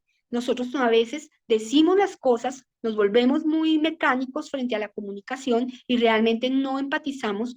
Y una palabra de una persona de salud puede mejorar o empeorar la vida o la calidad de vida de un paciente. Entonces, les dejo a la reflexión y creo que ese es el mejor ejercicio que pudiéramos nosotros hacer como formadores, además de la parte del contenido, etcétera.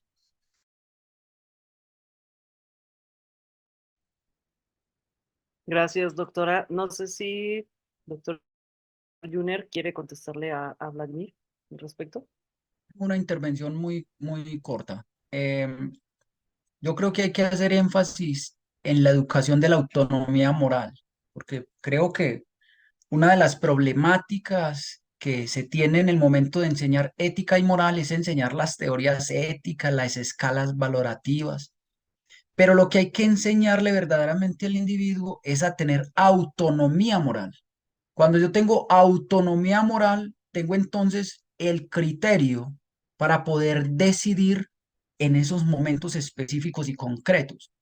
Y si definitivamente yo no encuentro sentido a la existencia, pues entonces ahí sí poder que esa persona, pero ya de manera consciente y bajo su propia autonomía moral, bien informada, bien consciente de su propia realidad, efectivamente apoyarlo en darle fin a su propia existencia de una manera digna, porque de todas formas el que lo quiere hacer, lo hace.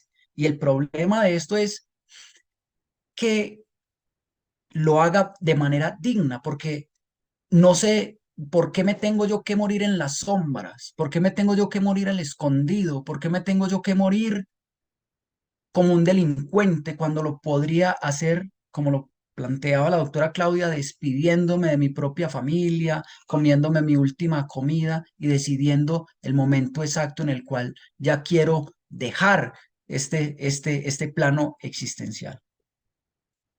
Esa sería mi intervención.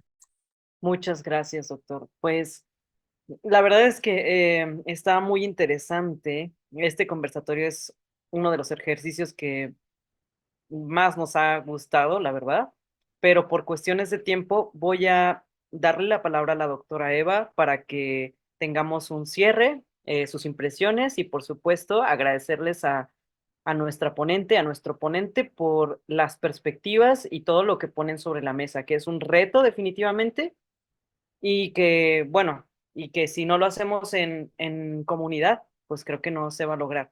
Aprovecho nada más rapidísimo para recordarles a nuestros asistentes y nuestras asistentes el programa que tenemos desde la unidad de bioética, que también, al cual son bienvenidos, que chequen la convocatoria de la especialidad en ética de las investigaciones, en donde tocamos este tipo de temáticas, formamos protocolos al respecto de dilemas o problemas éticos y damos resoluciones con pues docentes capacitados.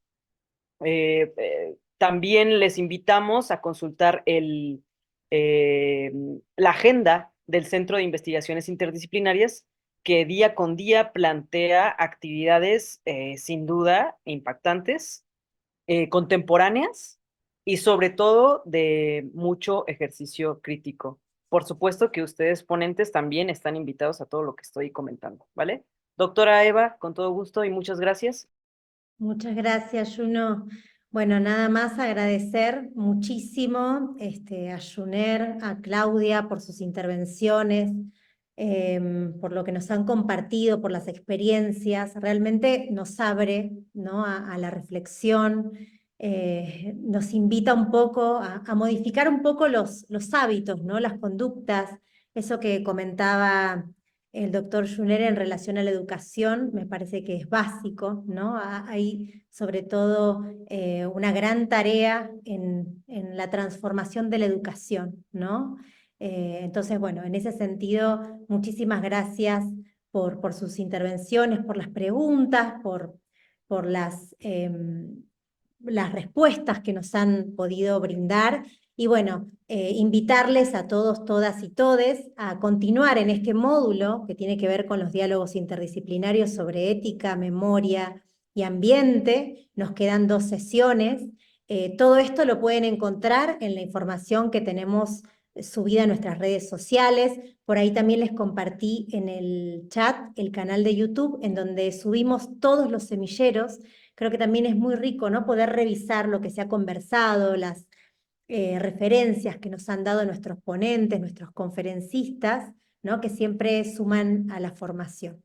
Así que bueno, sin más, muchísimas gracias desde el Centro de Investigaciones Interdisciplinarias de la Facultad de Filosofía de la Universidad Autónoma de Querétaro. Que tengan una excelente tarde. Muchas gracias, Juno, por toda tu coordinación y muchas gracias, Juner y Claudia. Muchas gracias a ustedes de mi parte. Muy, muy rico. Ustedes, muchas gracias, un abrazo. Hasta luego. Hasta luego, gracias.